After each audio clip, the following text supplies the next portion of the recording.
Oftentimes, it's the blind leading the blind. No one seems to know where anyone is really going. Maybe it's not even quite that bad for us, but we do simply just not like where we're headed, how we feel and act around certain people, or where we are in at least one relationship in our life.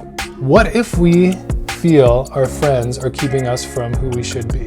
What if we're sick of the negativity, the gossip, the anger, and the complaining that our relationships bring our way? In essence, and this is the big question for us, how can we be positively influenced to grow in and through healthy relationships?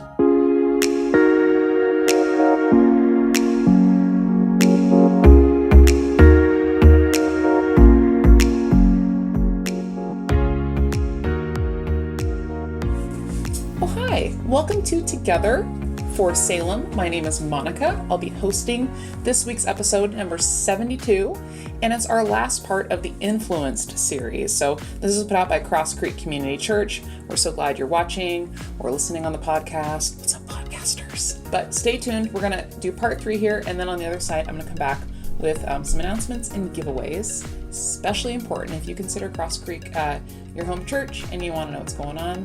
We'll be talking about that. So, see you on the other side.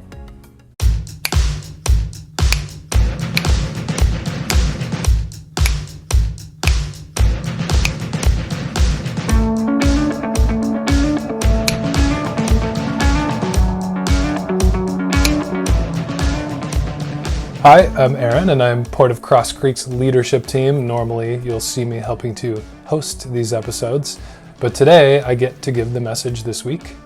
John is taking a break and taking a family vacation, which is super well deserved, so you get me this week. And I would say I'm definitely not perfect, but I have made some good life choices. Marrying Monica. Becoming a teacher has been a good life decision. I've gotten to work with some of the most amazing human beings on the planet at my job. And it may surprise you that most of these incredible people are 12 to 14-year-olds. Only some of them are adults. I would say moving to Oregon from Wisconsin and Minnesota was a good choice. Bye-bye hot summer humidity and hello record-breaking heat.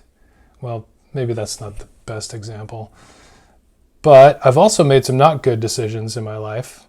Pretty much anything I wear, if you've seen me out and about. Transplanting a rose bush in August took me about 30 minutes just to dig the hole.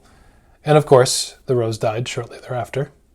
And my current haircut. Why does Aaron have a mohawk? Apparently, I was also on the edge when I was a teenager between good and not so good life directions. My dad likes to tell the story of keeping a close eye on the friends I was choosing. The way he tells the story, once he saw my middle and high school friends and saw the type of people they were, he was less concerned and he knew I was heading in the right direction. I do wonder how my life would be different if I'd chosen different friends and gotten into some real trouble, though. Maybe you can relate, or maybe you actually were someone who did experience some hardships from your childhood experiences and friendships. After all, our friends influence us, and like we've already seen in this series, our influences determine the quality of our lives. In the first episode, we saw that how we think dictates how we live, and that our thoughts are products of our influences. We can let Jesus renew our thoughts, thereby renewing our lives if we choose to do that. Also, like food, our informational influences can either be poisonous, empty, or life-giving. In the second episode last week, we saw how the sources of information we choose influence us. We need to evaluate them and think about them. Are they true? Are they honorable? Are they right? Are they pure? Are they lovely? Are they admirable? We can carefully consider our informational influences, then choose to consume the ones that are good for us. And though we may have personal habits associated with sources of information that would influence us, like we watch certain news sources or media platforms, there are certain times and places when we consume them, we have even closer relational connections to the people that influence us. For many of us, when we think about our most powerful influences, they are not things, but they are people. That's because our personal relationships exert powerful influences on us. Personal relationships, so important. Here's the problem. We allow others who are just as influenced as us sometimes to influence us. Oftentimes, it's the blind leading the blind. No one seems to know where anyone is really going. Maybe it's not even quite that bad for us, but we do simply just not like where we're headed, how we feel and act around certain people, or where we are in at least one relationship in our life. Can you relate? What if we feel our friends are keeping us from who we should be? What if we're sick of the negativity, the gossip, the anger, and the complaining that our relationships bring our way? In essence, and this is the big question for us this episode, how can we be positively influenced to grow in and through healthy relationships? Well, there's some wisdom from 3,000 years ago that still works today. It is from the book of Proverbs, often called the wisdom book of the Jewish scriptures. Wisdom basically meaning applying knowledge well or having sound judgment, pretty much the opposite of having poor judgment and making bad decisions. And it was written by Salem, who's widely considered one of the wisest people of all time, and other wise guys from back in about the 10th century BC. And it's mostly about how to live well, practical stuff for good living. Let's take a look. Walk with the wise and become wise. Associate with fools and get in trouble. Pretty simple. Classic this or that cause and effect. This wisdom's like a coin almost. It has two sides. Your life is going in one direction or the other. You're either experiencing positive or negative effects based on the relational influences you surround yourself with. Relational influences can either build us up or tear us down. So heads on this coin is walking with the wise and becoming wise. Walk meaning spend time with, listen to someone who is wise, become wise yourself. For me, someone who is wise can cut through the noise and give clear, good advice, right reactions for the right place and time. Becoming wise by association happens all the time. People hang around with wise leaders or mentors and become like them. They start to look and act like them. A couple of examples. John Lewis used to talk about when he was alive, what it was like to walk alongside Martin Luther King Jr., what he said, how he acted gracefully in the face of violence and hatred. And John Lewis began to act a lot like MLK as he grew. Jesus' disciples are another example. They were a mixed bag of traitor outcasts, hot-headed fishermen, religious zealots. You get the picture. They all acted and sounded a lot more like Jesus as they lived life with him. So that's the head side of the coin. On the tail side, associate with fools and get in trouble. Boy, hang around with fools and suffer harm. For me, a fool doesn't think about how their words or actions will actually affect themselves or others. In the long term, and even in the short term sometimes, wrong reactions for the wrong place and time. I see this a lot with my middle school students just doing stuff their friends are doing without really thinking about it. Most of this is harmless, like fashion choices, if I'm allowed to judge. And some of them are more harmful, like they can turn into bullying or gossiping or harmed relationships. I've seen both. But this is also true for adults. We are not exempt from foolishness by any stretch. We say things we don't mean all the time. We even say mean things to others that we wish we could take back later. Gossiping, complaining, saying negative things. We know that are untrue, but secretly wish were actually true. Even if we don't say these things, they still occupy our minds and camp out there, becoming hidden, foolish influences of their own. Then they rear their old, dumb, ugly heads when we least expect it. So, is all of this relational stuff just unavoidable and random? You make a friend and just hope that the coin comes up heads for you and they turn out to be a wise influence on you so you can become wise too? Is there any way to choose good influences with more certainty? As John mentioned last week, the Apostle Paul certainly thought it was possible to do more than just depend on luck for our good relationships. He believed his example was worth following for the first century Jesus followers in Philippi, and that it would provide good influence for them. Paul advised his mentees in his letter to them to keep putting into practice all that you learned and received from me, everything you heard from me and saw me doing. Then the God of peace will be with you. In the realm of relational influences, Paul was a positive example for the Philippians. He lived out his renewed thinking, and he encouraged them to do the same. He was a wise model for the young church at Philippi, showing them how to live as Jesus followers instead of defaulting to their foolish past ways of living. Paul was saying they had a choice. In fact, we have a choice. We can choose healthy relational influences. That begs a question, however. Was Paul just basing all of this knowledge and wisdom on himself? Did he just make it up? Is he really just stuck up and think he's just better than the rest of us? You might be wondering, who is this Paul guy? I'm with you. That's fair. Here's some context for you. Just a bit earlier in his letter to the Philippians, Paul reminded his readers of his relational resume, the one that detailed his absolute perfection in following the Jewish law to be right in his relationship with God. You may have heard of it. You have to admit his perfection makes for quite the resume. Then, Paul wrote this: I once thought these things were valuable, but I now consider them worthless because of what Christ has done. Yes, everything else is worthless when compared with the infinite value of knowing Christ Jesus my Lord. For his sake I have discarded everything else, counting it all as garbage, so I could gain Christ and become one with him. Paul thought he had everything right in his relationship with God before he met Jesus. He had all the right knowledge in his religious tradition, and he did all the right things. After he met Jesus, though, he considered it all garbage, or other translations say nothing, or even all as loss in comparison to being in a relationship with Jesus. Don't miss this. Paul was pointing the people he was in relationship with in Philippi back to his own personal foundational relationship with Jesus. He was telling them they could do the same thing. That's because Paul had experienced something transformational that he wanted to share with these followers of Jesus 2,000 years ago that is still life-changing today. And that is this: healthy relationships with others grow from a healthy relationship with Jesus. So, hopefully you're still with me at this point. You want healthy relationships. I mean, who doesn't?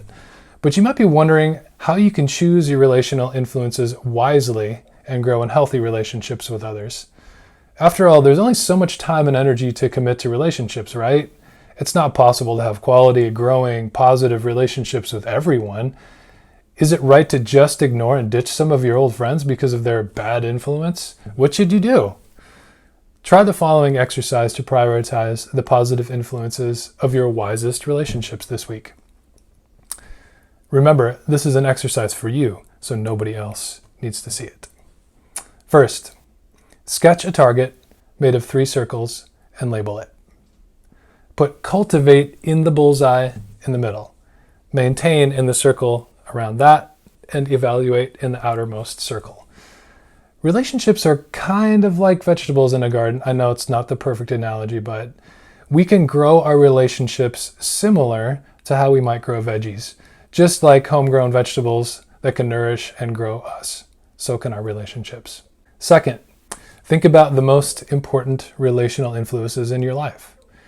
This would include all of your relational influences: family, people you live with, friends, neighbors, coworkers, schoolmates, distant family members, you know what I mean.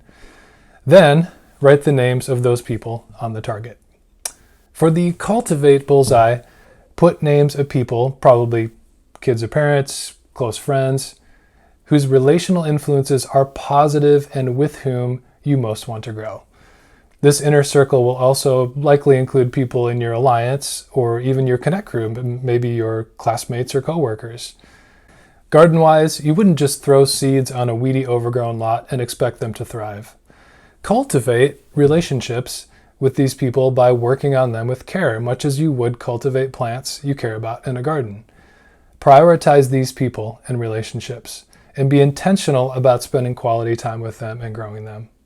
For the maintain circle, the names of people that are in your life that are not as close to you are those you should write, or the names of those whose influence on you isn't as positive.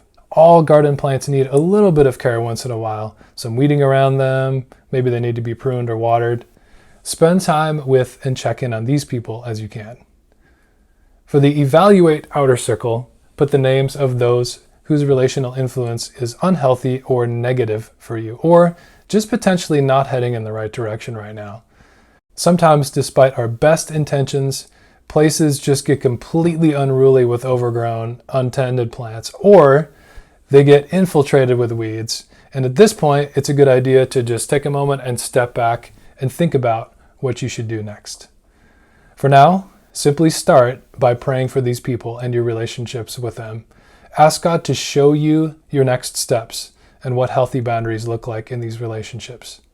Consider counseling for you individually or both of you in the relationship if appropriate. Then, this week, be purposeful about your relational influences. Same as last week, read the book of Philippians daily. As you read, focus on what Paul writes about healthy relational influences from Jesus and other Jesus followers. Put these things into practice. Look at your target daily and spend time with and/or pray for the people on it. And thirdly, I mentioned alliances earlier. Wondering what an alliance is? Want to explore positive, influential relationships across Creek, like in a whole church setting or a small group? We call them connect groups. Let us know. We can share that information with you. This might all seem unimportant or overwhelming or maybe even impossible, depending on where you're at with relationships. But imagine with me for just a moment. What if you found yourself becoming more and more the person you wanted to be, grown by positive relational influences, encouraging and guiding you in a wise, Jesus-like direction? What if you could look around in a few months and say, wow, I really do have the most amazing community around me, supporting me? What if you were also paying it forward relationally? What if you were mentoring someone else or someone else's in a positive direction? What if you were known for having a life-giving influence on people and drawing not just on your own limited resources, but from Jesus' infinite well of love to do so? All of these things can be a reality if we focus on healthy relational influences. Healthy relational influences are grown in healthy relationships.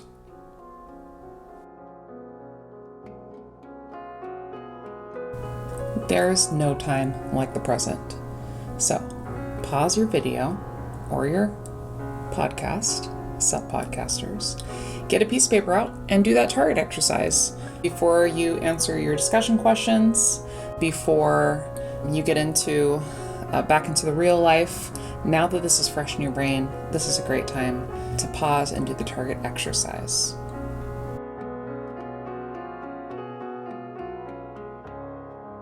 That was fun. A little bit different this week. But thank you, dear husband, first of all, for putting me at the center of your circle, and also just for sharing that bit of insights into being wise with our relationships. So some good challenges there this week for everyone, and I hope you take the time to draw on your paper, pray, think about your relationships. I know I'll be doing that, so very valuable stuff. Just a few things. I want to wrap this up quickly so we can get you back on your way to whatever is next for you. But we do have an in-person gathering this Sunday, so you might be watching this after the fact, but we're going to do some baptisms. I think there's like 3 baptisms hopefully slated for Sunday, and there's information on the website about that, but we'd love to see you in person. We always gather in person on the 2nd and 4th Sundays, so check out the website for up-to-date information on that. It's also linked in the show notes for you podcasters and YouTubers. We're doing a For Salem opportunity this month, and it is a school supply drive. We're donating items to CASA of Marion County. There's lots of information on our website and on social media for you, but we will be collecting school supplies there's over 300 kids that need school supplies. They're in the foster care system, and we want to help them. So you can be for your neighbor, you can be for Salem by doing this quick little challenge. You can either hop on Amazon on the CASA Amazon wish list, or you can just go buy some school supplies that you think would be helpful, and you can drop those off at CASA of Marion County. There's an office in Kaiser, Oregon, or you can give them to your Connect group leader, or if you're watching this before Sunday, you can bring them to our baptism service and we'll take them to CASA for you. If you want help figuring out how and where and when and why and how, you can always email us at info@yourcrosscreek.com. But this is a great way to be for your neighbor, and be for some of the most vulnerable in our society and in our city and in our county. So check that out. We're going to do a couple giveaways to end our time together. We always like to celebrate, and we like to give gifts because God loves to give gifts. So we're actually going to be giving away to Word of Mouth Bistro, and we're excited about this because they're open after being closed for a long time, and this is a great way to support them. We had lots of entries, so I'm just going to run a quick video here, push play on that, and you're going to see who wins. Ready?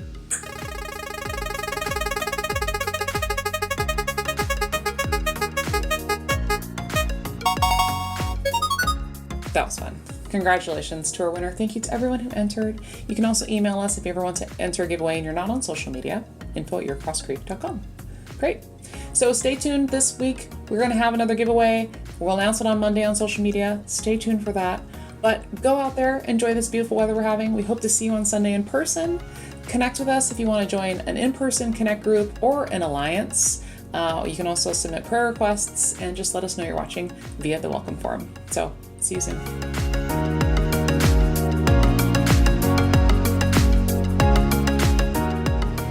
Oh, and next week, there's a new series coming. There's a new series starting next week. It's going to be very exciting. Check it out. Bye.